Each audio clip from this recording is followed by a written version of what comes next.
Hello students, आज हम बात करने वाले हैं स्थिर वैद्युतिकी के बारे में। ये हमारे 12th क्लास का पहला चैप्टर है। नाम है स्थिर वैद्युतिकी, जिसको कहते हैं इलेक्ट्रोस्टैटिक्स। तो आज हम इसके बारे में आपको बताएंगे कि स्थिर वैद्युतिकी क्या होती है, इसकी परिभाषा। इसके अलावा हम स्थिर वैद्युतिकी में क्या क्या पढ़ने वाले हैं, उन सभी के बारे में क्या करेंगे, जानकारी प्राप्त करेंगे। देखिए, हम वीडियो को स्टार्ट करते हैं। देखिए, सबसे पहले हम बात कर रहे हैं स्थिर वैद्युतिकी के बारे में। स्थिर वैद्युतिकी क्या है? तो देखिए, हमने कहा कि स्थिर वैद्युतिकी भौतिक विज्ञान की वह शाखा है। यानी कि ये जो स्थिर वैद्युतिकी है, कौन सी विज्ञान की शाखा है? भौतिक विज्ञान। स्थिर वैद्युतिकी भौतिक विज्ञान की वह शाखा है जिसके अंतर्गत, यानी जिसमें हम स्थिर आवेशों एवं उसके गुण धर्मों का क्या करते हैं? अध्ययन करते हैं। क्या कहलाती है? स्थिर वैद्युतिकी कहलाती है। क्या बोल रहा हूं मैं? कि यानी कि स्थिर वैद्युतिकी भौतिक विज्ञान की वह शाखा है जिसमें हम स्थिर आवेशों और स्थिर आवेश से संबंधित गुण धर्मों का क्या करते हैं? अध्ययन, यानी कि स्टडी करते हैं। कैसे आवेश होने चाहिए? स्टेशनरी। ऐसे चार्ज हैं, स्टेशनरी चार्ज हैं, उनका हम क्या करते हैं? स्टडी करते हैं। किसमें? इलेक्ट्रोस्टैटिक्स, यानी कि स्थिर वैद्युतिकी। अब देखिए, हम बात कर रहे हैं स्थिर वैद्युतिकी में। यहाँ पर जो आवेश है वो कैसा है? स्थिर। कैसा होना चाहिए? स्थिर, यानी गति नहीं करेगा। तो हम स्थिर आवेश पर कौन कौन से बल लगते हैं, स्थिर आवेश के कारण कौन कौन से क्षेत्र उत्पन्न होते हैं, और स्थिर आवेश के क्या क्या गुणधर्म है, उन गुणधर्मों के बारे में हम इस चैप्टर में अध्ययन करने वाले हैं। ठीक है, तो सबसे पहला जो टॉपिक की हम बात कर रहे हैं वो आता है घर्षण वैद्युत। क्या आता है? घर्षण वैद्युत। देखिए, तो सबसे पहले क्या किया, एक यूनानी दार्शनिक थे जिनका नाम था थैल्स। क्या था? यूनानी दार्शनिक थैल्स ने ये पाया कि जब हम अंबर नामक किसी वस्तु के टुकड़े को ऊन से रगड़ते हैं, क्या करते हैं? ऊन से रगड़ते हैं, तो वह हल्की वस्तुओं को अपनी ओर क्या करने लगता है? आकर्षित करने लगता है। थैल्स ने पाया कि मान लो हमारे पास कोई अंबर नामक वस्तु है, जब हम उसको ऊन के टुकड़ों से रगड़ेंगे तो ये पाया कि ये दोनों ही वस्तुएं अन्य हल्की वस्तुओं को अपने क्या करती हैं? आकर्षित करती हैं। यह किसने पाया? थैल्स ने पाया। ठीक है, इसी प्रकार अगर हम बात करें तो जब हम सामान्य जीवन की बात करें तो यदि हम कंघी से जब सूखे बालों को संवारते हैं या सूखते हैं, तो क्या कह रहे हैं हम? जब कंघे को सूखे बालों पर रगड़ते हैं, यानी अब इसका मतलब है कि जब हम बाल संवारते हैं और जब हम कंघे को उठा के कहीं पे रख देते हैं, ड्रेसिंग पे रखते हैं या किसी भी स्थान पे रखते हैं, तो हम देखते हैं मिट्टी के छोटे छोटे कण कंघे में क्या होते हैं? चिपक जाते हैं। यानी कि कंघा जो है वो छोटे छोटे कणों को क्या कर रहा है? अपनी ओर आकर्षित कर रहा है। तो इस घटना को क्या नाम दिया गया? घर्षण विद्युत नाम दिया गया। क्या कह रहे हैं हम? कि जब दो वस्तुओं को आपस में रगड़ा जाता है तो रगड़ने के कारण उन दोनों ही वस्तुओं में अन्य छोटी छोटी वस्तुओं को आकर्षित करने का गुण पाया जाता है। इस पूरी घटना को हम क्या नाम देते हैं? घर्षण वैद्युत कहा जाता है। ठीक है, ये हमारे पास घर्षण वैद्युत होता है। अब सुनिए, हम ये कह सकते हैं, या हम एक कांच की छड़ लें, अगर हम कांच की छड़ को किसी बिल्ली की खाल से रगड़ें, किससे रगड़ें? बिल्ली की खाल से रगड़ें, तो कांच की छड़ और बिल्ली की खाल दोनों ही हल्की वस्तुओं को अपनी ओर क्या करेंगी? आकर्षित करना प्रारंभ कर देती। अब सुनिए, ये तो हो गया घर्षण विद्युत है क्या? सिंपल सी चीज कि जब दो वस्तुओं को आपस में रगड़ते हैं तो वो दोनों ही वस्तुएं अन्य छोटी छोटी वस्तुओं को अपनी ओर आकर्षित करती हैं। इस पूरी घटना को, इस पूरे प्रभाव को हम क्या नाम देते हैं? घर्षण विद्युत नाम देते हैं। अब घर्षण विद्युत का एक्चुअली कारण क्या है वो देखें। हम बात कर रहे हैं घर्षण विद्युत। घर्षण विद्युत की व्याख्या कहते हैं, व्याख्या। यानी कि हम इसे घर्षण विद्युत नाम क्यों दे रहे हैं, उसका कारण सुनिए। तो अब घर्षण विद्युत होता क्या है? सुनिए, जब एक वस्तु को, मान लो ये हमारे पास कोई वस्तु है, जब एक वस्तु को किसी दूसरी वस्तु से रगड़ा जाता है, यानी कि ए को जब हम बी से रगड़ेंगे तो एक वस्तु से दूसरी वस्तु पर इलेक्ट्रॉनों का, किसका? इलेक्ट्रॉनों, किसका? इलेक्ट्रॉनों का स्थानांतरण होता है। इलेक्ट्रॉनों का क्या होता है? स्थानांतरण होता है। तो जो वस्तु इलेक्ट्रॉन दान करती है उस पर तो कौन सा आवेश आ जाता है? वो तो हो जाती है धनावेशित। क्या हो जाती है? धनावेशित। और जो वस्तु इलेक्ट्रॉन ग्रहण करती है वो हमारे पास क्या हो जाती है? ऋणावेशित। ऋण आवेशित हो जाती है। देखिए, हम ये कह रहे हैं कि जब हम दो वस्तुओं को आपस में रगड़ते हैं तो उनमें किसका स्थानांतरण होता है? इलेक्ट्रॉनों का स्थानांतरण होता है। जो वस्तु इलेक्ट्रॉन दान करती है उस पर तो कौन सा आवेश आता है, धनावेश। और जो वस्तु इस इलेक्ट्रॉन को ग्रहण करेगी उस पर हमारे पास कौन सा आवेश आएगा, ऋण आवेश आता है। अब देखिए, जैसे अगर हम एक एग्जाम्पल की बात करें तो एग्जाम्पल समझा रहा हूं मैं, इधर देखो। जैसे अगर हम बात करें कि हमारे पास मान लो ये कोई ए पदार्थ है, इसका जो परमाणु क्रमांक है मान लो वो हमारे पास कितना है, 11। ठीक है, तो इसमें प्रोटॉन कितने होंगे, 11। इलेक्ट्रॉन भी कितने होंगे, 11। इसी प्रकार कोई दूसरा पदार्थ है, मान लो ये बी, इसका जो परमाणु क्रमांक है मान लो जेड, वो हमारे पास कितना है, 17। तो इसमें प्रोटॉन भी कितने होंगे, 17। इलेक्ट्रॉन भी कितने होंगे, 17। अब क्या हुआ, जब मैंने ए से बी को घर्षण कराया तो मैंने ये पाया कि ए से बी को जब घर्षण कराते हैं तो एक इलेक्ट्रॉन ए से बी पे चला गया। किस पे चला गया, एक इलेक्ट्रॉन ए से बी पे। अब स्थानांतरण के बाद जो इलेक्ट्रॉनों की संख्या है इसमें कितनी रह गई, 10। और इसमें एक इलेक्ट्रॉन गया है, पहले 17 थे अब कितने हो गए, 18। तो हम ये जानते हैं कि प्रोटॉन पर होता है प्लस का आवेश, तो यहाँ पर तो प्लस 11 ई के बराबर आवेश है, और यहाँ पर कितने रह गया, माइनस का 10 ई। तो जब हम इन दोनों को जोड़ेंगे तो हम पाते हैं कि इस पर एक प्लस का इलेक्ट्रॉन ज्यादा है, तो इसलिए यहां से इलेक्ट्रॉन गया है, तो ये तो हो गए धन आवेशित। और दूसरी वस्तु की अगर हम बात करें तो वहां पर इलेक्ट्रॉन की संख्या हो गई 18 और प्रोटॉन कितने, 17। तो यहाँ पर एक माइनस का ई आ जाएगा। तो इस प्रकार हम ये कह रहे हैं कि जो वस्तु इलेक्ट्रॉन दान करती है वो धनावेशित हो जाती है, और जो वस्तु इलेक्ट्रॉन ग्रहण करती है वो क्या हो जाती है, ऋणावेशित हो जाती है। इसीलिए क्या करते हैं, दोनों ही वस्तुएं किसमें हो जाती हैं, विद्युन में। क्या हो जाती हैं, विद्युन में। देख लो, जब इलेक्ट्रॉनों का आदान प्रदान होता है तो हम जानते हैं इलेक्ट्रॉनों के आदान प्रदान से विद्युत धारा बनती है। तो जब इन दोनों के बीच इलेक्ट्रॉनों का आदान प्रदान होगा तो दोनों ही वस्तुएं विद्युन्मय हो जाती हैं। किसके कारण हो रहा है, घर्षण के कारण। तो घर्षण के कारण दोनों ही वस्तुओं पर विद्युत उत्पन्न हो रही है, इस कारण इस घटना को बोलते हैं घर्षण वैद्युत। ठीक है, एक बात और सुन ले, इसमें क्या होता है सुनिए। अगर हम घर्षण वैद्युत की बात करें तो जो वस्तु इलेक्ट्रॉन दान करेगी, ए मान लो हमने कहा ये ए वस्तु है, इसने एक इलेक्ट्रॉन बी वस्तु को दान कर दिया, तो इस पर कौन सा आवेश आया, धनावेश। इस पर कौन सा आवेश आ गया, इस बी पर जो आवेश आया है वो आया है ऋणावेश। अब इसमें एक बात और स्पष्ट होती है, वो ये होती है कि जो वस्तु इलेक्ट्रॉन दान करती है उसके द्रव्यमान में क्या होती है, कमी। क्या होती है, कमी। और जो वस्तु इलेक्ट्रॉन ग्रहण करती है यानी कि अर्थात जो ऋणावेश होती है उसके द्रव्यमान में क्या होती है, उसके द्रव्यमान में हो जाती है वृद्धि। क्यों होती है सुनिए, मान लो यहाँ से एक इलेक्ट्रॉन गया तो हम जानते हैं इलेक्ट्रॉन का जो द्रव्यमान होता है एक इलेक्ट्रॉन का होता है 9.1 गुणा 10 की पावर माइनस 31 केजी। तो इससे हम ये कह सकते हैं कि जब ए वस्तु से इलेक्ट्रॉन बी वस्तु पर जा रहा है तो यदि एक इलेक्ट्रॉन गया है तो ए वस्तु के द्रव्यमान में एक इलेक्ट्रॉन के द्रव्यमान के बराबर उसके द्रव्यमान में कमी होगी और उसमें क्या होगी, वृद्धि। तो यानी हम ये कह रहे हैं जितने ए वस्तु के द्रव्यमान में कमी होती है उतनी ही वृद्धि बी के द्रव्यमान में होती है। ठीक है, यानी अगर हम सैद्धांतिक रूप से बात करें तो जब दो वस्तुओं को आपस में घर्षण कराया जाता है तो एक वस्तु होती है धनावेशित और एक होती है ऋणावेशित। धनावेशित वस्तु के द्रव्यमान में होती है कमी और ऋणावेशित वस्तु के द्रव्यमान में क्या होती है, वृद्धि।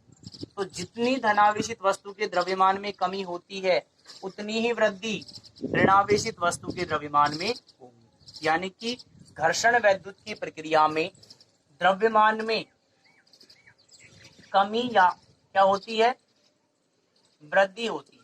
तो घर्षण वैद्युत की प्रक्रिया में दोनों वस्तुओं के द्रव्यमान में कमी या वृद्धि होती है, लेकिन यह कमी या वृद्धि सैद्धांतिक रूप से तो होती है परंतु गणना की दृष्टि से 10 की पावर माइनस 31 केजी होता है एक इलेक्ट्रॉन का द्रव्यमान, इसलिए गणना की दृष्टि से इसको हम नगण्य मानते हैं। ठीक है, तो ये हमारे पास होती है घर्षण वैद्युत की व्याख्या। इसमें दो बातें स्पष्ट है। पहली बात ये कि जब हम दो वस्तुओं को आपस में रगड़ते हैं तो इलेक्ट्रॉनों का स्थानांतरण होता है। जो वस्तु इलेक्ट्रॉन दान करेगी उस पर धनावेश और जो वस्तु इलेक्ट्रॉन ग्रहण करेगी उस पर कौन सा आवेश आता है, ऋणावेश आता है। धनावेशित वस्तु के द्रव्यमान में कमी जबकि ऋणावेशित वस्तु के द्रव्यमान में क्या हो जाती है, वृद्धि हो जाती है। एक बात और सुने लास्ट, हम ये कह सकते हैं कि धनावेशित वस्तु पर धनावेश आया है, इसका मतलब इसमें इलेक्ट्रॉनों की क्या है, कमी। और ऋणावेशित वस्तु पर इलेक्ट्रॉन गया है, इसलिए इस पर इलेक्ट्रॉनों की क्या है, तो ये हमारे पास घर्षण वैद्युत की क्या होती है, व्याख्या होती है। आगे हम इसी विधि को जब हम आवेश उत्पन्न करेंगे तो आवेश उत्पन्न करने की 3 विधियां हैं, उस विधि में दोबारा इसको पढ़ेंगे, किसको, कि घर्षण द्वारा किस प्रकार आवेश उत्पन्न किया जाता है। ठीक है, ये अभी हम बात कर रहे थे घर्षण वैद्युत की। किसकी बात की थी अपन ने, घर्षण वैद्युत। घर्षण वैद्युत क्या है और इसकी व्याख्या, इन दोनों की बात मैंने कर ली थी। अब हम बात करने वाले हैं आवेश के बारे में। किसके बारे में बात करने वाले हैं, आवेश। आवेश क्या होता है वो सुनिए। आवेश यानी कि चार्ज। आवेश एक ऐसा कारक है जो क्या उत्पन्न करता है, विद्युत क्षेत्र। तो आवेश एक ऐसा कारक होता है जो विद्युत क्षेत्र क्या करता है, उत्पन्न करता है। जो कारक विद्युत क्षेत्र उत्पन्न करेगा उसे हम नाम क्या देंगे, आवेश। ठीक है, क्या बोलते हैं, आवेश। अब हम बात करेंगे आवेशों के इसके गुणधर्मों के बारे में। किसके बारे में बात करेंगे, आवेशों के गुणधर्म के बारे में। तो लिखिए, हम देखते हैं आवेश के गुणधर्म। तो देखिए, सबसे पहले हम बात करते हैं आवेश कैसी राशि है। देखिए, आवेश कैसी राशि है, अदिश राशि है। ठीक है, सबसे पहले हमने बात की आवेश कैसी राशि है, आवेश एक अदिश राशि होती है। दूसरी हम बात करें आवेश जो है वो 2 प्रकार का होता है। आवेश 2 प्रकार का होता है। एक होता है धनावेश, क्या होता है, धनावेश, जिसे हम बोलते हैं पॉजिटिव चार्ज। क्या बोलते हैं, पॉजिटिव चार्ज। और दूसरा हमारे पास जो है वो होता है कौन सा, ऋणावेश। कौन सा होता है, ऋणावेश, जिसको अपन इसको तो लिखते हैं प्लस से और इसको हम किसे लिखते हैं, माइनस से। हमने कहा कि आवेश कम से कम 2 प्रकार का होता है। एक होता है धनावेश जिसको हम लिखते हैं प्लस से, और दूसरा हमारे पास क्या होता है, ऋणावेश, जिसको हम लिखते हैं माइनस से। अब सुनिए, धनावेश व ऋणावेश का जो नामकरण था वो अमेरिकी वैज्ञानिक, यानी कि धनावेश व ऋणावेश का जो नामकरण है, ये तो पता था कि 2 आवेश होते हैं, लेकिन धनावेश ऋणावेश का जो नामकरण था वो अमेरिकी वैज्ञानिक बेंजामिन फ्रैंकलिन ने किया। किसने किया था, बेंजामिन फ्रैंकलिन। तो जो आवेश धनावेश या ऋणावेश है इसका जो नामकरण किया वो किया था बेंजामिन फ्रैंकलिन ने किया था। ठीक है, अब देखिए इसके बाद जो हम बात कर रहे हैं वो बात करने वाले हैं हम तीसरी बात, कि समान आवेश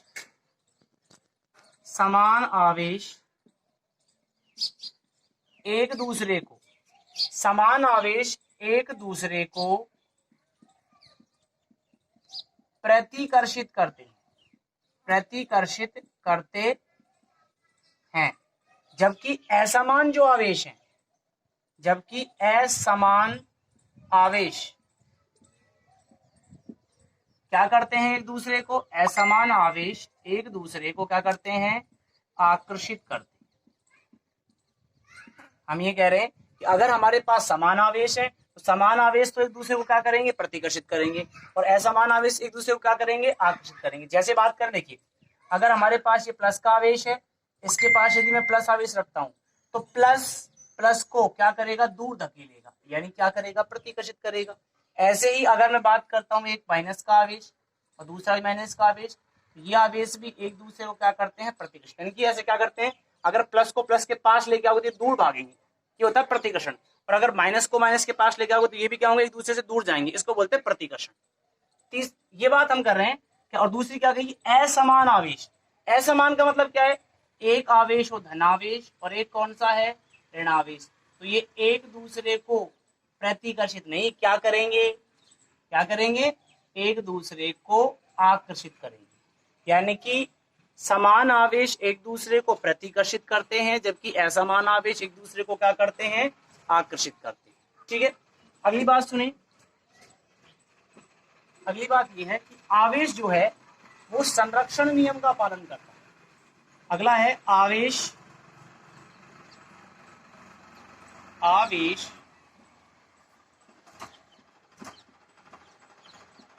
संरक्षण नियम का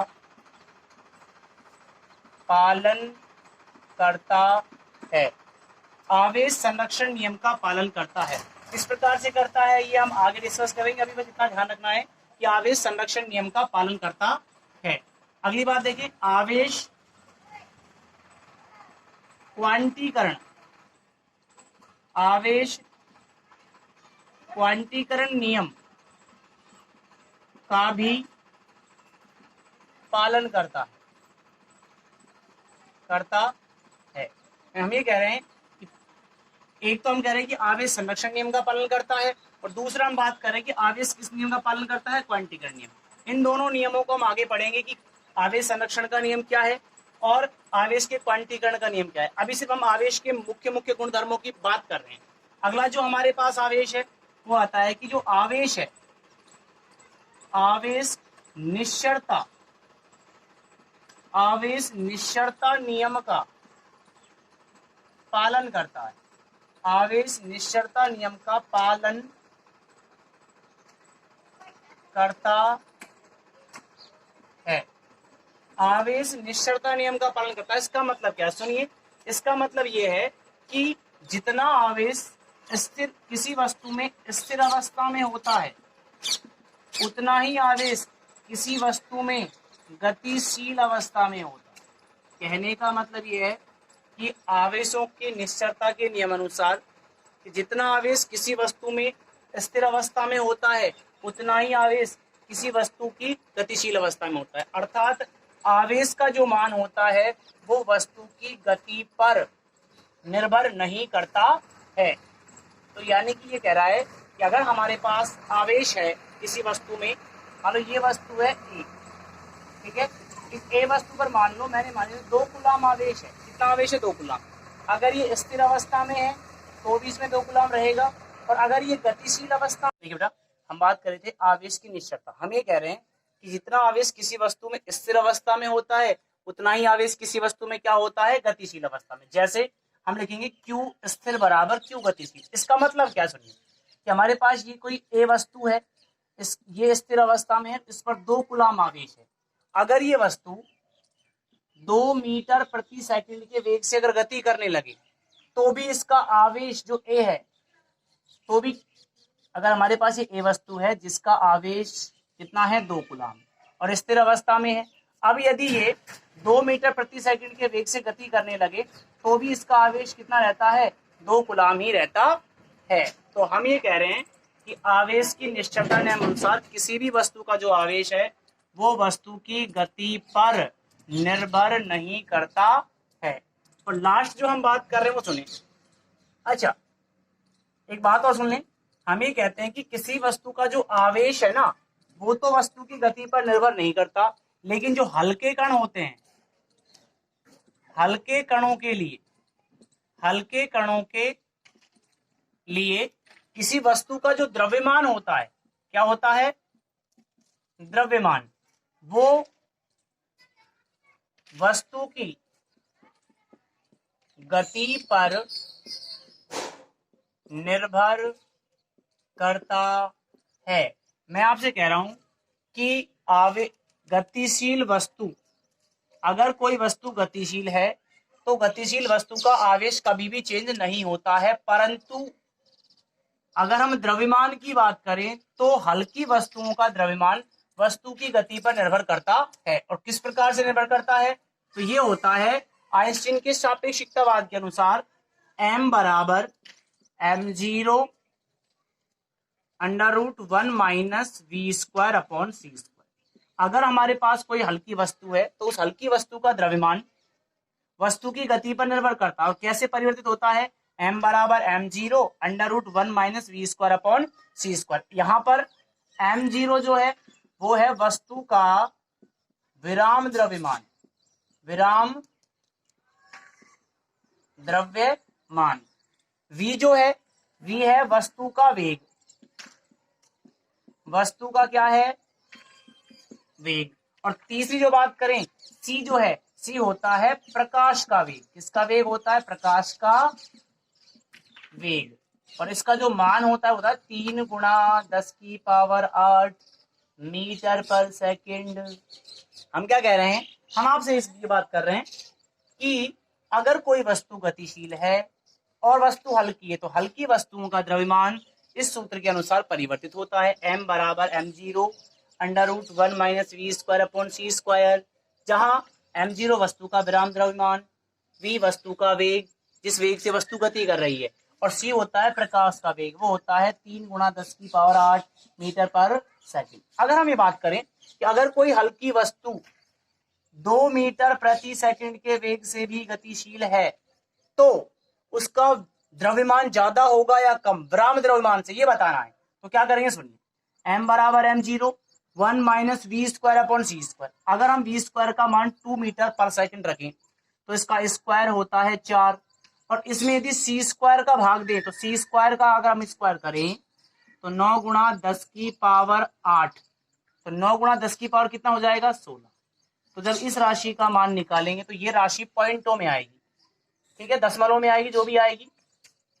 फिर उस राशि को यदि 1 में से घटाएं तो ये नीचे की राशि बहुत कम हो जाएगी, और जब बहुत कम राशि का भाग m0 में देंगे तो ये m का मान क्या होता है? बढ़ जाता है। कहने का मतलब सिर्फ इतना सा है कि अगर कोई हल्की वस्तु गतिशील है तो उसका गतिशील अवस्था में द्रव्यमान जो m है वो उसके विराम द्रव्यमान से ज्यादा पाया जाता है, यानी विराम द्रव्यमान वस्तु का कम होता है और गतिशील द्रव्यमान क्या होता है? ज्यादा होता है। जैसे हम जो बात करते हैं इलेक्ट्रॉन की, इलेक्ट्रॉन का विराम द्रव्यमान होता है 9.1 गुणा 10⁻−31 इंच। ये हम विराम द्रव्यमानों की बात कर रहे हैं भाई, ठीक है। तो यानी कि हमने ये कहा कि किसी भी आवेशित वस्तु के आवेश का मान वस्तु की गति पर निर्भर नहीं करता, परंतु द्रव्यमान का मान निर्भर करता है। और लास्ट बात यह है कि किसी भी आवेश